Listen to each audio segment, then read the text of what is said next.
What's up everyone, Shinobi Bros Official is back and will give the updates about anime world.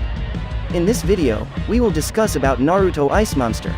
But before that, don't forget to click like, share, and subscribe so that Shinobi Bros will continue to improve in providing info and updates. Let's get right into the video. Currently Naruto, who is said to be the strongest shinobi in the shinobi world, no longer has his superpowers. Naruto has lost his main source of power, Kurama, due to the sacrifices made by Kurama from using Baryon mode to defeat Ishiki Otsutsuki. As is known, all this time Naruto got a source of strength and a large chakra reserve from Kurama in his body. With the disappearance of Kurama, the source of that power automatically disappears, and Naruto now no longer has his superpowers to be the savior of the shinobi world. Meanwhile, the shinobi world, which can never be separated from war and violence, can now be said to be at peace because there is no longer anything called war. However, it doesn't mean that there are no violences anymore. Most shinobi are still trying hard to be strong, to face the threats that continue to lurk behind the shadows of today's shinobi world. In addition to the biggest threat that comes from the Otsutsuki clan and karma users who have the power from the outer world, this threat also comes from several shinobi who want a big change in this shinobi world. They will do anything to achieve their goals, even to the point of creating a new creature that has the power of a national level. Far away in the land of snow, a country that is always shrouded in winter and icy around, for decades it has conducted many experiments, one of which is a heat generator that allows the snow in the country to melt, so that the land of snow turns into the land of spring. When compared to other countries, the land of snow is one of the countries that has the greatest development in terms of technology. Objects such as railroads, airships, snowmobiles, and even chakra armor have been found 20 years before Konoha entered the era of technology as it is today. Unfortunately, because of the technology that are too advanced, it ultimately creates a prolonged conflict in the land of snow. Some groups that wanted the land of snow to expand beyond the 5 great countries had carried out many cruel experiments and created many weapons secretly, without the knowledge or approval of their leader. This situation in the end created chaos in the land of snow, so that a split occurred in the land of snow which created 2 factions between the pro-government and the revolutionary. Naruto, who heard the news about the land of snow, remembered his old friend, Koyuki Kazuhana, and intended to help him solve problems in the land of snow as well as stay in touch with his old friend because it had been about 20 years since they last met. With simple thoughts like this, Naruto finally went to the land of snow alone. Unfortunately, Naruto's naivety ended after he got there, because what Naruto found there was destruction everywhere. The place that was originally filled with green grass and beautiful flowers due to heat generator technology, is now filled with iceland as far as the eye can see. Even more astonishing was the presence of a gigantic ice monster resembling a tailed beast right in front of Naruto, whose tail itself was even 10 times longer than its body size. When Naruto still couldn't believe what he saw, the ice monster's tail circled around where Naruto was standing like trapping him so he couldn't escape. Naruto didn't know what really happened at that time, thinking about where the familiar land of snow had disappeared, and why there was this gigantic monster in the land of snow. While still confused about the answer to the question that was in his mind, suddenly part of Naruto's body froze which made him unable to move, while the ice monster attacked Naruto by throwing a large chunk of ice from his mouth. In this situation Naruto immediately closed his eyes to focus his mind on gathering Senjutsu chakra, and within a split-second activated Sage mode which then released his body from the freeze effect so he could dodge the large chunk of ice that was coming at him.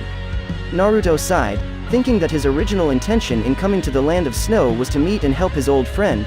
Instead it would be a battle between him and a giant ice monster he had never seen before.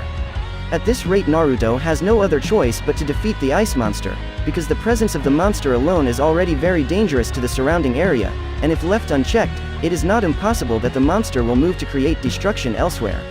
Naruto then forms a shadow clone, which he then leaves somewhere to collect Senjutsu chakra, so Naruto can use his Sage mode to defeat the ice monster that resembles the tailed beast. In addition to shooting large chunks of ice, the ice monster can exhale a breath that freezes anything in its path, which then the surrounding ice can be controlled with ice manipulation to attack Naruto from various directions. Luckily at that time Naruto had activated his Sage mode, so he could clearly feel where the attacks were coming from and managed to dodge them even though he couldn't fight the cold that ran through his body.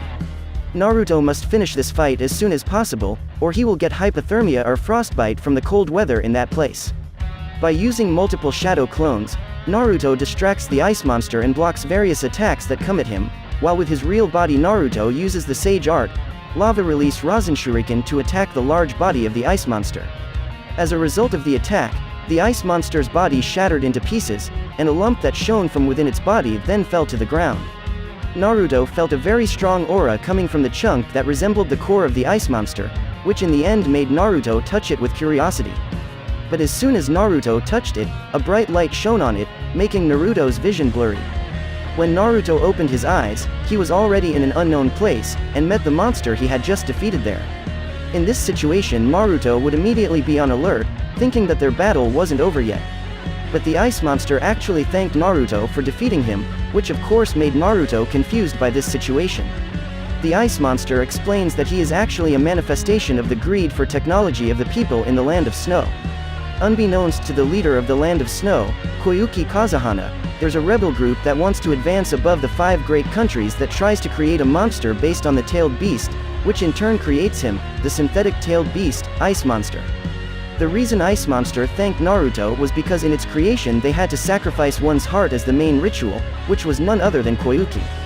As a result, the main goal of creating ice monsters was to bring destruction to the 5 great countries. Of course, this was against Koyuki's heart, who always wanted peace. That's why the ice monster attacked Naruto. He was hoping that Naruto could defeat him. With him defeated, the ice monster that possessed Koyuki's heart felt freed from his burden. Hearing this statement made Naruto's chest felt tight, knowing that he would never be able to meet his old friend, Koyuki, again. Naruto closed his eyes, wondering what would have happened if he had come sooner to this place. Maybe Koyuki would not have had this fate. Imagining this brought tears to Naruto's eyes, which in the end brought Naruto back to his senses.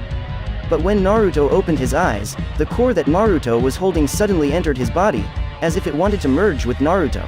In the process, Naruto heard Koyuki's voice stating that she was grateful that Naruto had ended her suffering, and as a thank you Koyuki would give her power and ice monster to Naruto. Naruto and the ice monster core had fused, and at the same time Naruto could feel the warmth of Koyuki, regardless of the power of the ice monster coursing through his body. Even though Koyuki's consciousness had now completely disappeared and she would never speak to Naruto again, at least the ice monster core lived within him. Naruto could still talk to the ice monster like he spoke to Kurama in the past. At first glance, this is tantamount to Naruto becoming the Jinchuriki of the ice monster, who will entrust his power to Naruto. In this way Naruto can access all the abilities possessed by the ice monster, and Naruto promises to use this power for the good of the shinobi world in the future. That's all for news updates from Shinobi Bros Official. What do you think about this video? Give your opinion in the comments below. And if you like this video, don't forget to click like, share, subscribe, and hit the notification bell so you don't miss updates about the anime world. Thanks for watching, see you next time.